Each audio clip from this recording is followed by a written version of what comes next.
सुप्रभात बच्चों। आज हम लोग राम वृक्ष बेनीपुरी द्वारा लिखित बाल गोविंद भगत नामक पाठ के प्रश्नोत्तर पर चर्चा करेंगे। इसका पहला प्रश्न है, खेती बाड़ी से जुड़े गृहस्थ बाल गोविंद भगत अपनी किन चारित्रिक विशेषताओं के कारण साधु कहलाते थे। इसको हम लोग कैसे लिखेंगे कि बाल गोविंद भगत जो है वो अपने परिवार के साथ रहते हैं और खेती बाड़ी करते हैं। खेती बाड़ी करने के बाद अपने परिवार के साथ रहने के बाद भी उनका आचरण और व्यवहार जो है वो साधु जैसे थे। उनमें साधु की सारी विशेषताएं देखने को मिलती थी, जैसे किसी दूसरे का सामान वो उनसे बिना पूछे छूते तक नहीं थे। जो कुछ भी उनको कहना था वो अपनी बातों को स्पष्ट रूप से किसी से कह देते थे और किसी से एकाएक झगड़ा जो है वो मोल नहीं लेते थे, किसी से झगड़ा नहीं करते थे। और यहाँ तक कि उनके आचरण और व्यवहार ऐसे थे कि उनको शौच भी जाना पड़ता था तो किसी दूसरे के खेत में वो नहीं जाते थे और खेती बाड़ी करते थे। खेती बाड़ी में जो भी अनाज पैदा होता था तो पहले उसको ग्रहण नहीं करते थे। खेती बाड़ी से पैदा हुए अनाजों को वो पहले अपने साहब के दरबार में रखते थे। कबीरदास जी को यह अपना साहब मानते थे तो उन अनाजों को ले जाकर पहले अपने साहब के दरबार में रखते थे और वहाँ उन्हें जो प्रसाद रूप में जितना अनाज मिल जाता था उसे ही वो लेकर के आते थे और उसी में संतोष करते थे। फिर अगला देखिए, भगत की पुत्र वधू उन्हें अकेले क्यों नहीं छोड़ना चाहती थी। इसको कैसे लिखेंगे कि बाल गोविंद भगत जो है उनका एक ही बेटा है और उसकी शादी हो गई है, उनके घर में बहू आई है। तो बहू जब से आई है तभी से वो पूरे परिवार का देखभाल करना, पूरे गृहस्थी का काम वो अपने आप खुद संभालती है। और भगत की पुत्र वधू जो है उनकी देख रेख बहुत ईमानदारी से करती है। और उनका बेटा मर जाता है, बाल गोविंद भगत का बेटा जब मर जाता है तो अपने बहू को भी उनके भाइयों के साथ मैके भेजना चाहते हैं, लेकिन बहू जो है वो जाना नहीं चाहती है। वो कहती है कि आप बूढ़े हो गए हैं और बुढ़ापे में आपको एक गिलास पानी कौन देगा, आपके लिए भोजन कौन बनाएगा। मैं आपके पास रहूँगी, आपकी सेवा करूँगी, मैं अपने भाई के साथ नहीं जाऊँगी। लेकिन बाल गोविंद भगत जो है वो कहते हैं कि नहीं, तुमको जाना पड़ेगा। अगर तुम नहीं जाओगी तो मैं ही अपना घर बार छोड़ करके चला जाऊंगा। अर्थात अपने बहू को बहुत ही मानते थे, इसलिए वो चाहते थे कि बहू जो है इसी अवस्था में ऐसे न रहे, उसकी दूसरी शादी कर दी जाए। और फिर देखिए अगला प्रश्न है, भगत ने अपने बेटे की मृत्यु पर अपनी भावनाएं किस तरह व्यक्त की।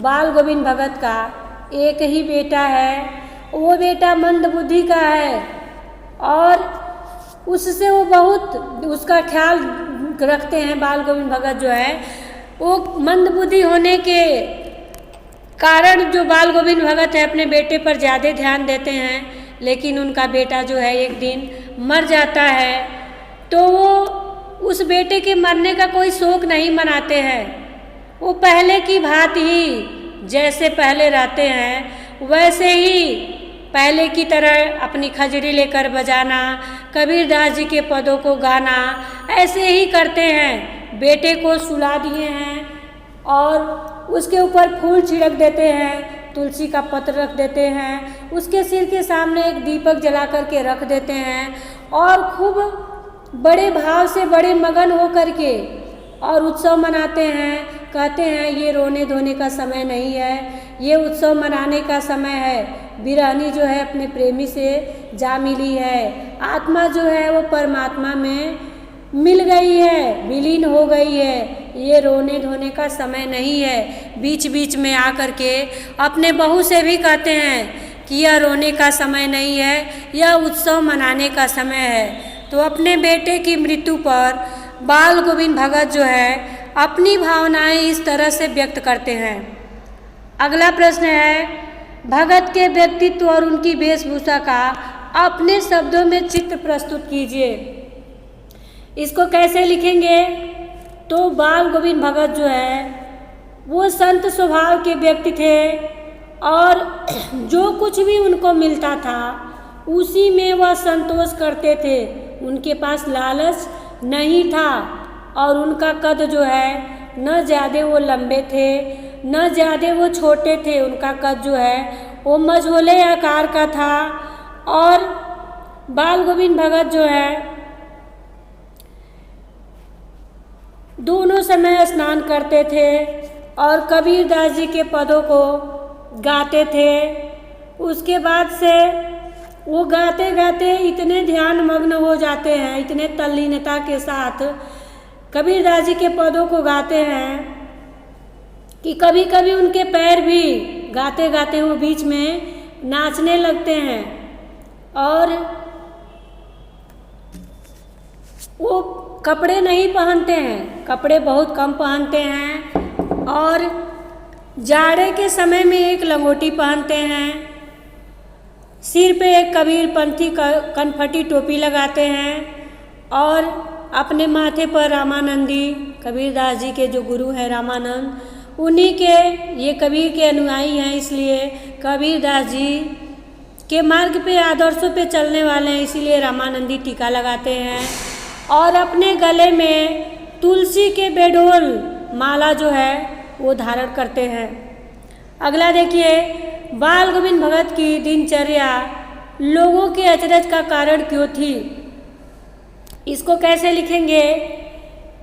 बाल गोविंद भगत की दिनचर्या जो है लोगों के लिए आश्चर्य का कारण इसलिए थी कि बाल गोविंद भगत जैसे नियम धर्म से रहते थे, बुढ़ापे में भी वैसे ही नियम धर्म से रहते हैं। उनका ये नियम जो है कभी टूटता नहीं है और इसीलिए लोगों के लिए ये अचरज के कारण है, क्योंकि अपने जीवन के अंतिम दिनों में ये बीमार होने लगते हैं। लोग इनको मना करते हैं कि आप सुबह उठ के नहाइए मत, इतना पूजा पाठ मत कीजिए, लेकिन ये लोगों की बात सुनते तो हैं लेकिन हंस करके टाल देते हैं और धीरे धीरे इनका तबीयत जो है बिगड़ता जाता है। लेकिन उसके बाद भी अपने नियम को नहीं छोड़ते हैं। वही दोनों समय स्नान करना, नियमित दोनों समय कबीरदास जी के पदों को गाना,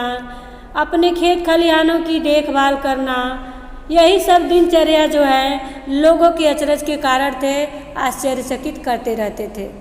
अगला प्रश्न है, पाठ के आधार पर बाल गोविंद भगत के मधुर गायन की विशेषताएं लिखिए। देखिए, गर्मी के दिनों में बाल गोविंद भगत जो है अपने घर के आंगन में ही आसन लगा करके बैठ जाते हैं। जब यह आसन लगा कर बैठते हैं तो इनके साथ इनकी मित्र मंडली भी वहाँ आ जाती है और सभी लोग मिल करके ये कबीरदास जी के एक पद शुरू करते हैं तो उन्हीं पदों को इनके मित्र मंडली जो है वो दोहराते जाते हैं और वो लोग खजड़ी करताल बजा बजा कर कबीरदास जी के पदों को गाते हैं। इसके बाद से इनका स्वर जो है पहले धीरे धीरे शुरू होता है और इसके बाद एकाएक इनका स्वर ऊंचा उठने लगता है और ये लोग एक निश्चित लय और गति के साथ अपना गान जो है आगे बढ़ाते हुए और श्रोताओं के तन और मन पर ये हावी हो जाता है, अर्थात ये मन से गाते गाते तन से भी झूमने लगते हैं और सभी लोग कबीरदास जी के पद को गाते और झूमते हैं। सारा माहौल जो है वो भक्ति से ओतप्रोत हो जाता है। अगला प्रश्न है, कुछ मार्मिक प्रसंगों के आधार पर यह दिखाई देता है कि बाल गोविंद भगत प्रचलित सामाजिक मान्यताओं को नहीं मानते थे। पाठ के आधार पर उन प्रसंगों का उल्लेख कीजिए।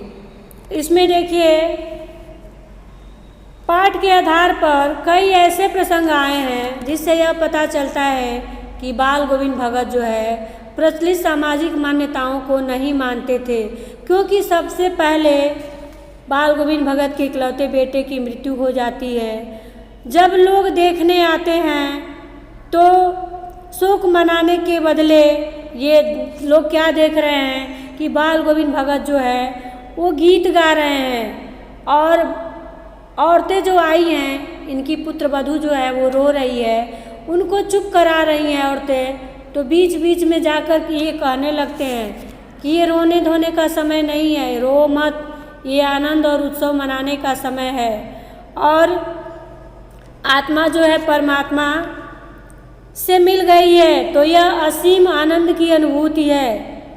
और अपने बेटे का क्रियाकर्म भी ये परंपरा के विपरीत, सामाजिक मान्यताओं के विपरीत ये अपने पुत्र वधू से करवाते हैं।